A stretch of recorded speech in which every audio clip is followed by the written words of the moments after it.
Hello everyone, welcome back to Game Corner. This is Dark Cloud Part 2, and in this episode I will be doing the first floor of the dungeon and part of the tutorial. And right now we're going to start back at Northern Village, and what I was not able to do was pick up where I last left you guys off in the last video inside of the mayor's house, but instead of walking, I'm just gonna... There we go. Anyway, I hope you all enjoyed my first video, and in this video I think I aimed it a little too high with likes. I think I'm just gonna aim for about 5 likes. Anyway, like I said about the music this game has, it just sets the tone. I mean, listen.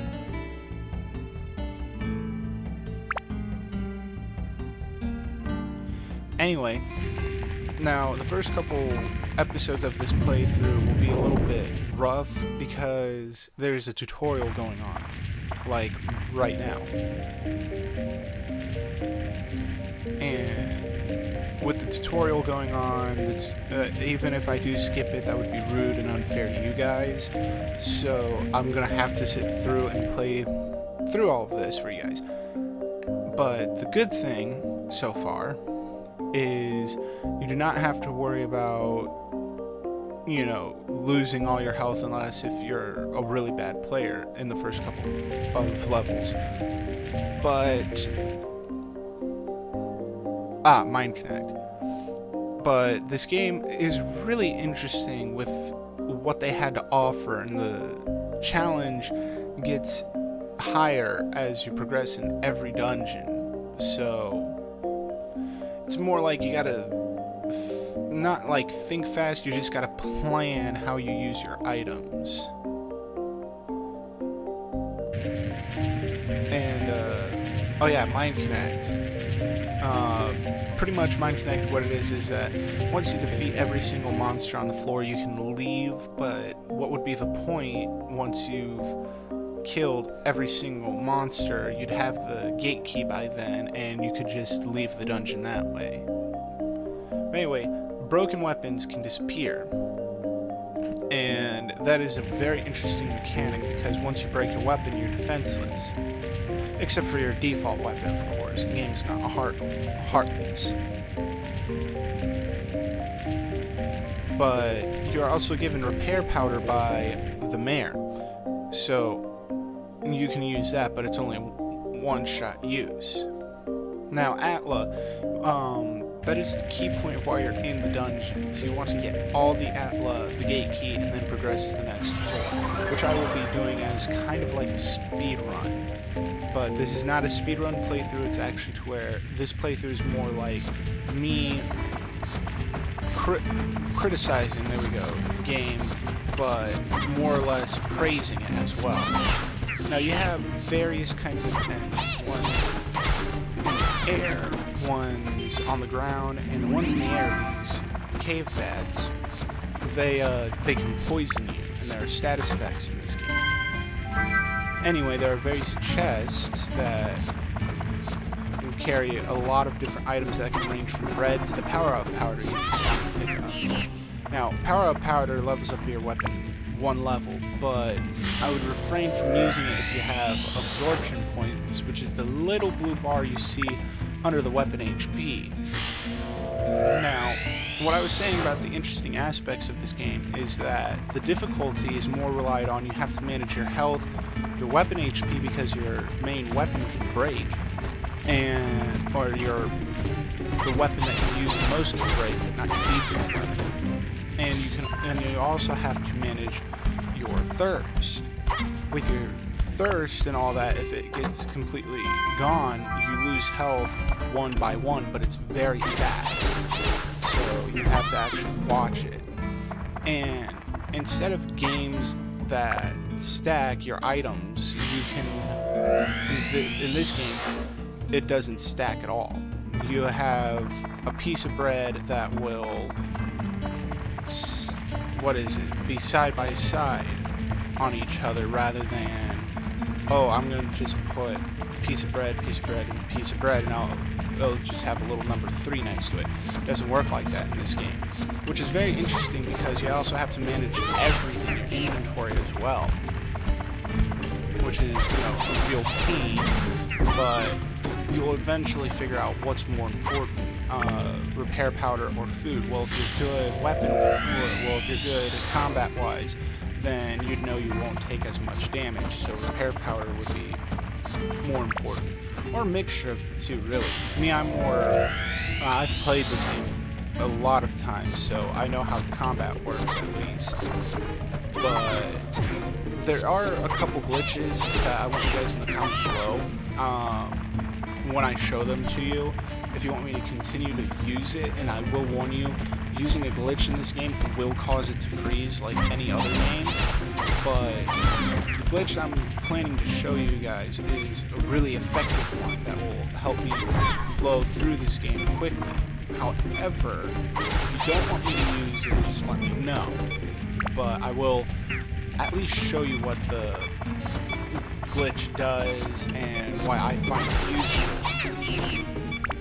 Anyway, when your weapon HP is low, you'll hear beeping, and that will tell you, hey, your weapon's about to break, and even the game will give you a message saying, hey, your weapon's about to break, you might want to fix it or do something about it. And that's actually really helpful because sometimes you're in the heat of a battle and you never notice what's going on and your weapon can break, and then you'll be automatically equipped with the dagger.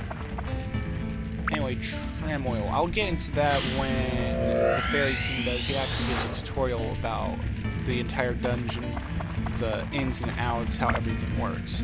Another flaw in this game is that you can't open up a treasure chest from behind, which is actually more realistic. You have to walk a chest from behind, which is actually more realistic. You have to walk around and open it in the front of the chest, which is okay in my book. More bread. Anyway, that pond over there that you guys see, when I step in it, I will recover my health and my thirst, as it says right there. The thing about these ponds, though, is you can't attack your enemies, you can't throw bombs in the active item slot, which is those 3 tiny things up there. Now, the map is obvious of what it does, and the magic crystal actually shows you what is left in the dungeon, like monsters, Atla, and you'll see a tiny little circle, blue circle, and that would be that right there. Those are random, completely random what they give out. They can give you pumped with energy like it did, but it can also give monsters pumped with energy.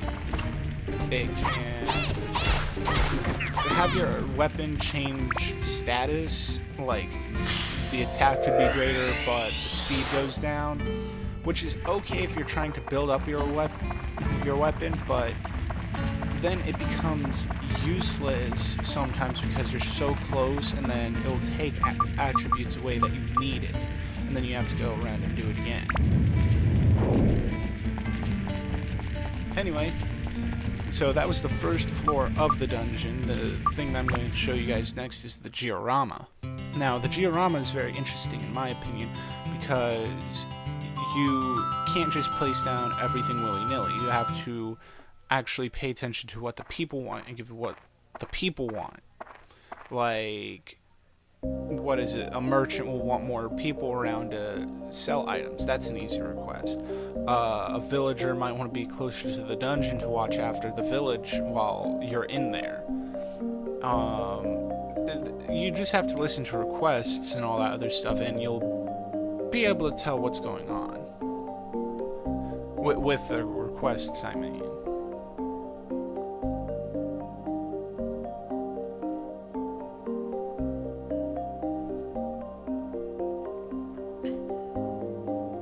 Another challenge I'm going to try to do in this game is I'm going to try to use every single georama piece that they give you.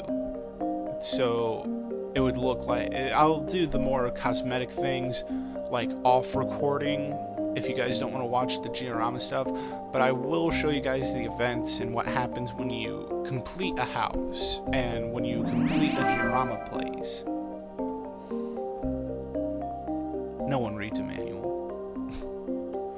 Again, sorry if this commentary is a little bit dry. I don't have many jokes for this game, or any game for that matter, but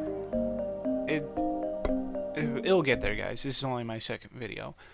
But what's really good about this game is that you can do almost anything you want. And what's good about the georama is they give you little hints about who's who.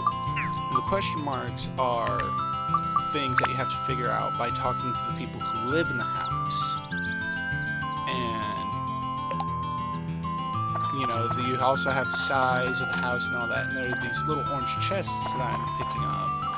And these chests can be inside or outside of the house. And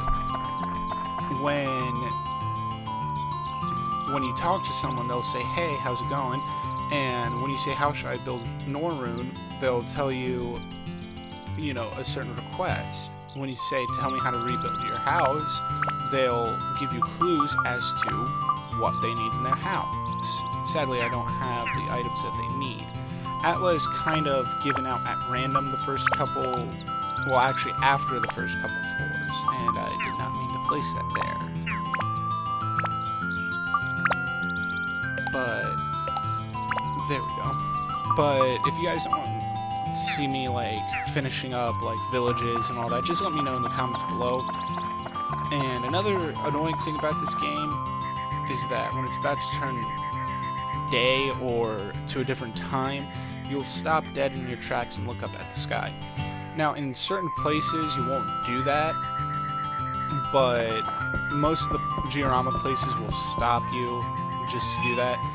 But at least it tells you what time it is, so you can know what events can trigger. Like, there's fishing in this game, and maybe there won't be as much fish to catch in dusk or evening times than there is in the morning and afternoon times.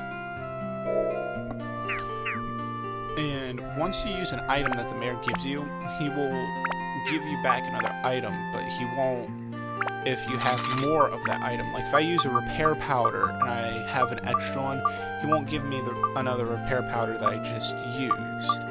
And there's a lot of stuff your weapon has, like attributes. You can take them on, take them off. You can have fire and all that other good stuff. And this last menu is what your weapon will be effective against, like beasts, ghosts, or spirits, my bad.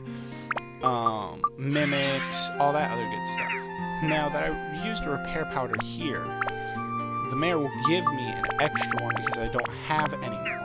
However, he won't give you like a level up powder or tram oil.